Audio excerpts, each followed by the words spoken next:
And so it seems like South Africa has completely forgotten about the Netherlands loss. They are batting as if that never happened. Welcome to the shiny side, where we look at South Africa's great performance again today over Bangladesh. I have with us today our unofficial South African correspondent, Imran Aslam, live How are you doing? live from Riyadh right now, actually.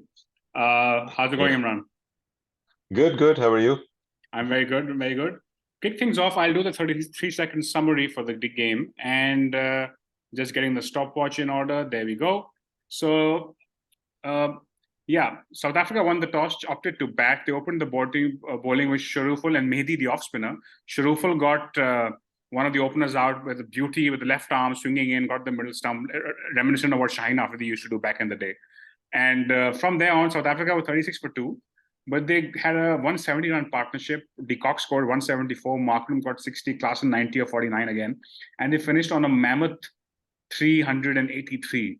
And as we're doing the show, Bangladesh is still batting, but they're 8 down at about 170. So the game is wrapped up for all intents and purposes. That was 37 seconds. Imran, initial thoughts on the game?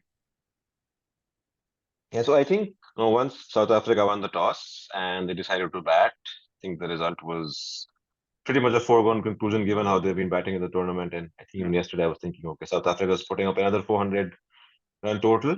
I think it's become a template for their batting now. They lose 2 early wickets, then they put up a big partnership, and then they get combination of Miller and Klaasen to go berserk at the end. They did the same thing today and got 380. Once they got that, there was no way Bangladesh was going to make a fight out of it. And I think they were, 30 odd for 4 or something, and then just... Yeah. So there's 3 things I want to talk about this game, right? The first thing is South Africa's template. So they're getting these mammoth scores, but they're batting quite old school. Today, they were 48 in the power play. They was just under a run a ball in the 40th over. Bangladesh was thinking, you know what, if you get a couple of wickets, who knows, could be 300. And they got 140 in the last 10. So they're not going around trying to go the England way, perhaps, they're trying to get more than a run a ball in the power play, even in the middle overs. And it's working for them, right? And today, for example, someone like Markram, who scored a 60-ball 100 against Sri Lanka, today when he came into bat at 36 for 2, he played it very differently. He made 60 and 68 balls. So what I like about the approach is that they're actually taking very little risk in the first half of the innings, knowing that they have the firepower to pull it off towards the end. Yeah, definitely. They're banking on Klaasen, Miller, even Markram, he stays in, De Kock today. And all of those guys, they know that they have the batting to just get those 120, 130, even 150 runs in the last 10. So yeah, keep 7, 8, 6, 7 wickets in hand and then just go for it totally. And good template when you have people like Klaasen and Miller coming in. Yeah, it works. Yeah.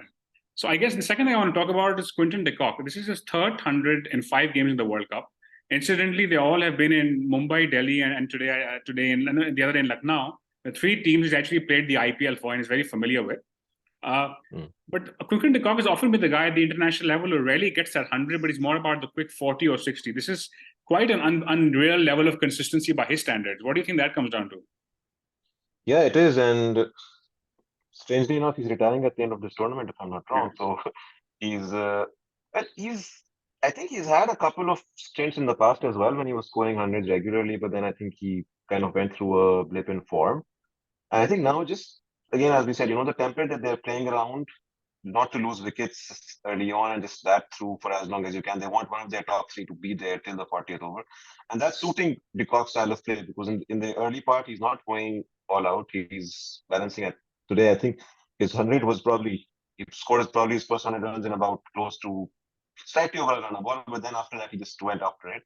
So I think this template is suiting him, right? Just staying there, hanging there till the 40th over, and then I'll start accelerating after that. So it's suiting him, and he's able to go long because of this. So I think, given that you said that, so he actually scored 100, which is run a ball, and then he scored next 72 in the 40 balls. So he actually completely exploded after his 100. So like you said, the third thing I want to talk about is South Africa's bowling. So they, again, I think Bangladesh was about 32 for naught, and then Jansen got 2 wickets in 2 balls. We had Williams on the other end take another wicket, and that was effectively the innings was kind of wrapped up, right? If they had a chance anyway. Yeah. Do you think that power play bowling is actually good, or is it just that they are piling on such massive scores that the pressure is what's getting the batsmen, like what happened to England the other day and what's happened to Bangladesh today? I think it's a combination. So their power play bowling definitely is good, right? We know that Rabada and Ngidi are both top quality quicks. Now, and Giddy is not playing today. Williams comes in his place, and even he's taken a wicket. There's two interesting things I've read about South Africa today. One, every single game they've played, all of their bowlers have picked up at least a wicket. So the bowling has been a team effort, and even today, it's like Jansen has two, Williams has one, Kotsi has two, Rabada has two, Maharaj has Yeah. one. Yeah. And in every game they've played, also barring the one loss, somebody or the other, if not more than one, has scored 100. So on the bowling side, I think it's a lot of good team. The bowling attack has come together as a unit, a combination of those top tier quicks plus Maharaj and whenever the two spinners play together. But obviously, once you're chasing 400, you are going to be trying to go for it, and that obviously has to. So I think it's a combination of the pressure that the bowling can create and is creating with the scoreboard pressure that's really helping them get through. So before we move on from this game, let's look at South Africa's fixtures that are coming up. So they have a tough one coming up, man. Pakistan and Chennai. But they have Pakistan and Chennai. They have New Zealand in Pune. They have India and they have Afghanistan. They're sitting on, after today's win, they'll be 4 out of 5 wins. They need 2 more. So yeah, I mean, they really look. I mean, look. I think at the moment, given on current form, they should really roll over Pakistan. But if somehow Pakistan manages to win that game, South Africa could be in a tricky spot. You think, because they still have New Zealand and India to beat?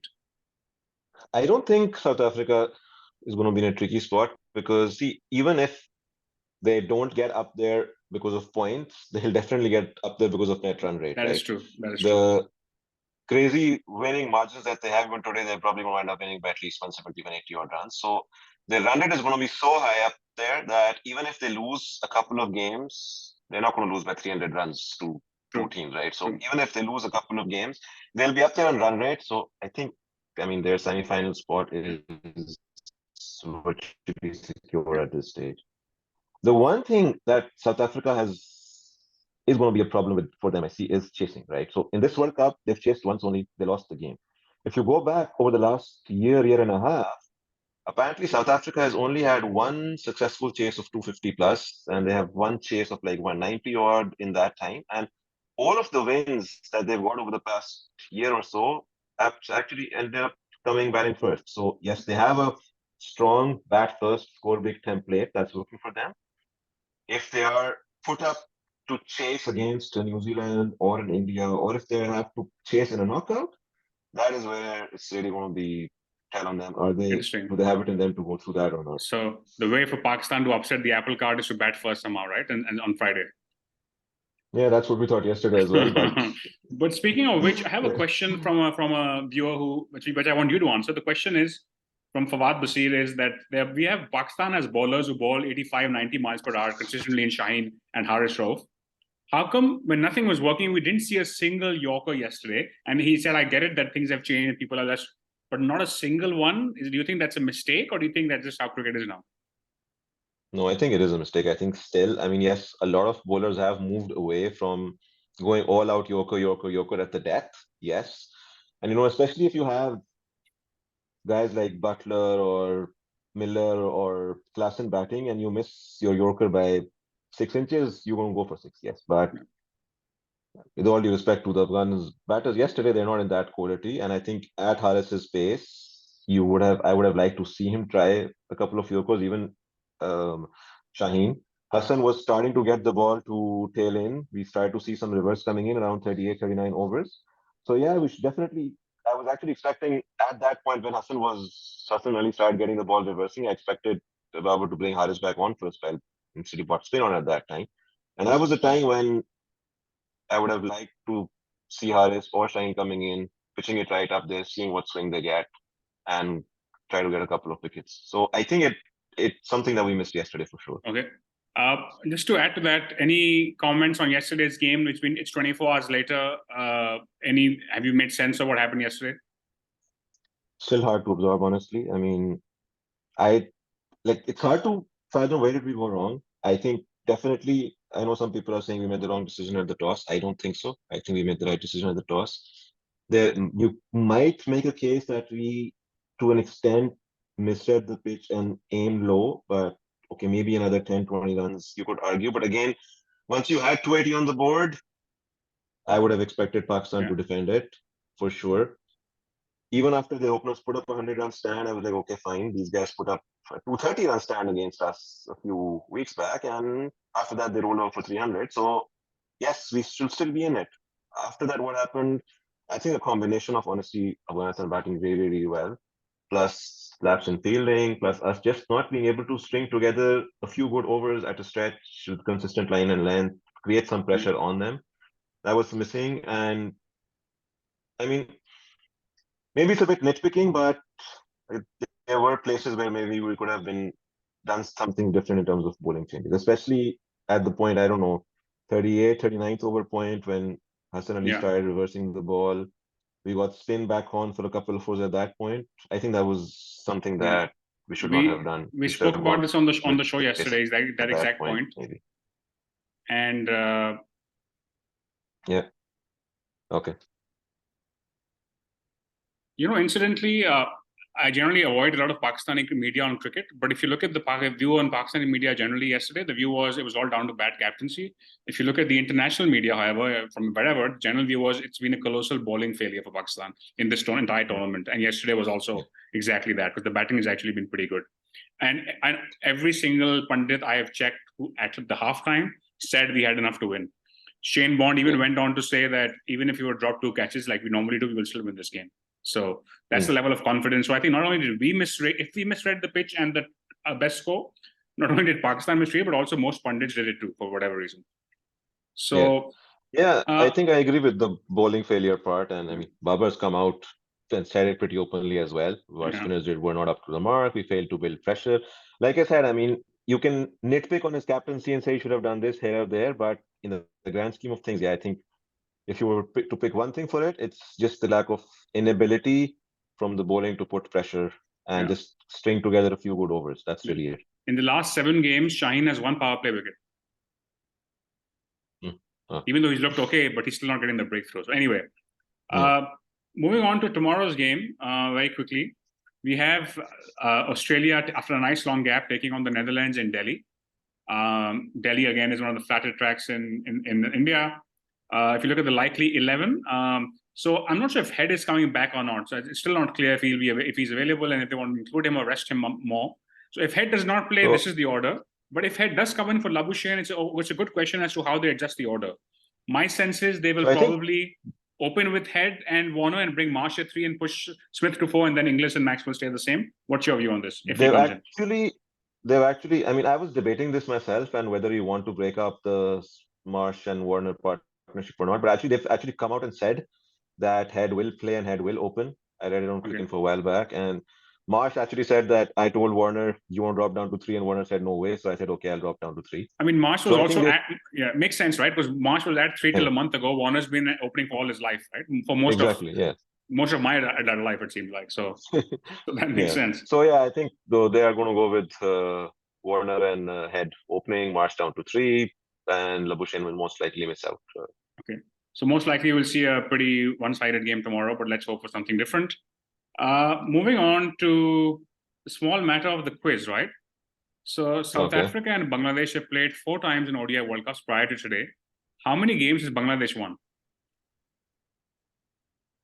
4 times in ODI World Cups. Trying to remember when. I guess 99 would have been one. Definitely Bangladesh did not win. I think there is one loss. I can't remember. Like one win to Bangladesh. I can't remember which World Cup it was. I think it might have been 2015. It's actually 2 wins. 2. Wow. They beat them last time around, and they also beat them in 2007 in that World Cup. Yeah, that Super 8 game. I remember that. Yeah, and South Africa. So I was surprised that they head-to-head actually, right? Because I would have assumed they've never beaten them, but yeah. But anyway, actually, remember we talked about the 2019 game on the South Africa preview. Yeah, 2019 was a bad World Cup for South Africa. Yes, it was. It's probably the only time they had a bad first round in the World Cup, as long as I can remember, right? Otherwise, they always do well in the first round. But so I read a comment on Cricinfo today that in '99 World Cup, South Africa was doing extremely well, and they had somebody whose name started with KL coming in and going crazy in the middle order, and now they have somebody with his name starting with KL. Yes. So parallels being drawn to '99 South Africa. Well, '92, 99 South Africa. Won't be surprised if this is how it ends. But thank you for being on the show, Imran. Happy to be here. And if you like our content, please like the video, subscribe to our channel, and we'll be back tomorrow night after Australia versus Netherlands. In the meantime, stay tuned to the shiny side.